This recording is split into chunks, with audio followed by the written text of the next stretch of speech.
All right, everyone, you have an all sides lose everything situation right in the House of Representatives at the moment. Matt Gaetz has pledged to try to unseat Kevin McCarthy. He may have the votes to do so. In order to do so, though, the House Republicans that are populistic and don't like McCarthy, and I think they can count on probably 15 votes or something. Massey and a few others that normally side with the populists have sort of said, nah, this isn't a good idea. Therefore, Matt Gaetz is effectively leaving it up to the Democratic Party whether to remove Kevin McCarthy as House Speaker. The problem is that in retaliation for removing Kevin McCarthy, the neocons might not come to the aid of the populists in trying to find another House Speaker. There are some people there that are definitely qualified, but and I would prefer over McCarthy, and I'll get into that. But it's not clear they'd be able to make a coalition work. I mean, they can't even hold their coalition together long enough to pass a budget when they could have passed a more lean right, sort of vaguely populistic budget, appeasing the House Freedom Caucus. Put it before the Senate. The Senate probably torpedoes it, and Biden definitely vetoes it, but then it's their problem. The Republicans can say, look, we created a budget, we voted it through.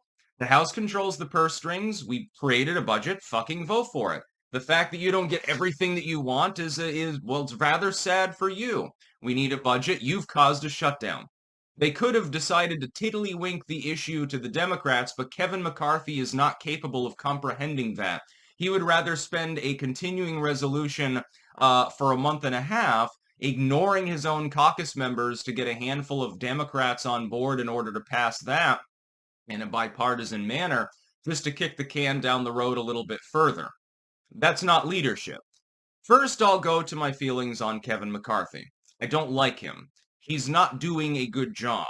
He dragged his heels on the impeachment inquiry, very belatedly beginning that. That so far is, it's basically ho-hum. Who cares? Because they're flubbing it, mostly.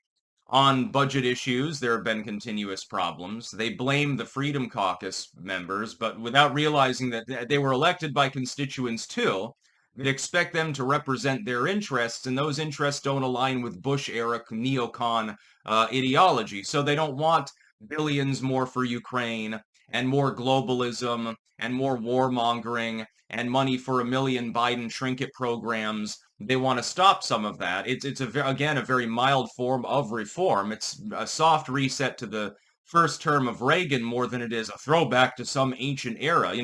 It's a throwback to an era in which U.S. economics generally worked well, certainly worked better than they work today. As far as the budgetary side, that's what Matt Gaetz and Boebert and all the others want, and Kevin McCarthy basically just puts earmuffs on and ignores several dozen members of his own House Republicans. I wonder why he's having trouble governing. But that's the ideological side.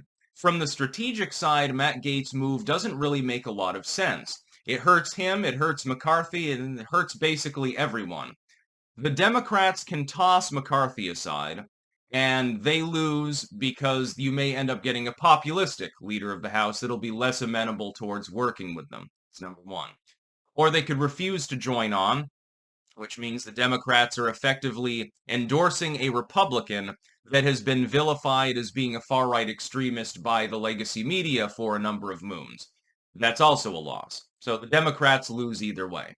McCarthy loses either way. He either owes his jobs to the job to the Democratic Party fucking saving his ass, or he ends up ousted. So Kevin McCarthy loses. Matt Gaetz either fails in his endeavor and looks weak, embarrassing the Freedom Caucus by association, or he's successful, in which case they might not get a populistic House leader. It could be someone less amenable to them.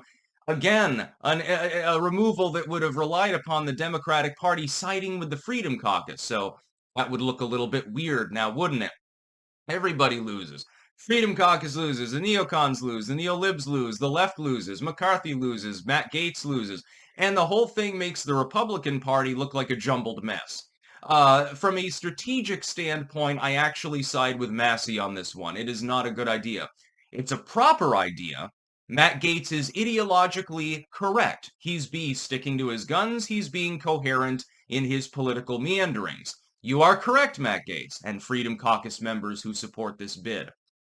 Removing Kevin McCarthy is the morally and politically correct thing to do. But we can't always think about what is right if it is impossible to carry through in such a way that it advances your ideology. You also have to think about political strategy. You also have to think about what the public will deal with, what support is there, and by what mechanism can you actually bring about what you want to bring about.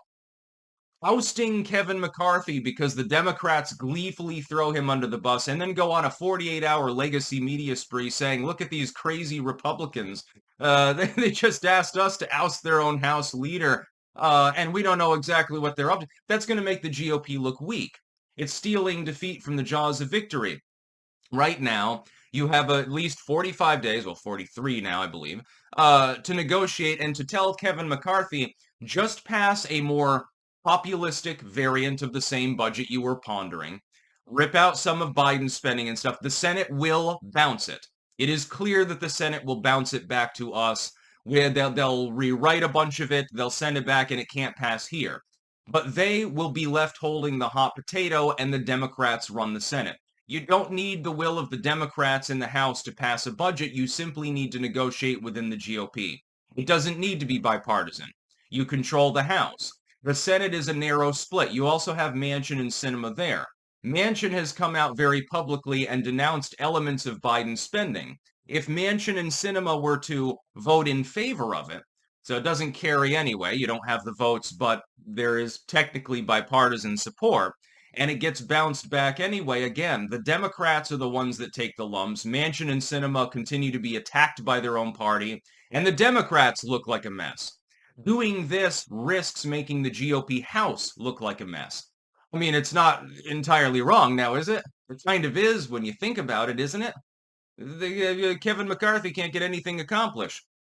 He's constantly blaming members of his own party, for which, again, he should be removed. He spends more time raking Boebert or Gates or somebody like that over the coals than complaining about the Democrats. I'm just wondering by what methodology you're hoping to remove him that doesn't backfire. It's about simple political strategy. There's a time to stand your ground on ideology at all hazards, even if you know you'll lose. There are also times in which doing so makes you lose so handily that it's probably not a good idea. It's a chaotic adventure in which you're lancing a windmill. It's not a good idea to embark upon it. McCarthy's removal? Absolutely. Approve 100%. Totally correct. Mattgaetz is doing a fine job. The methodology, the strategy behind it, I worry about. That's about all. Peace out.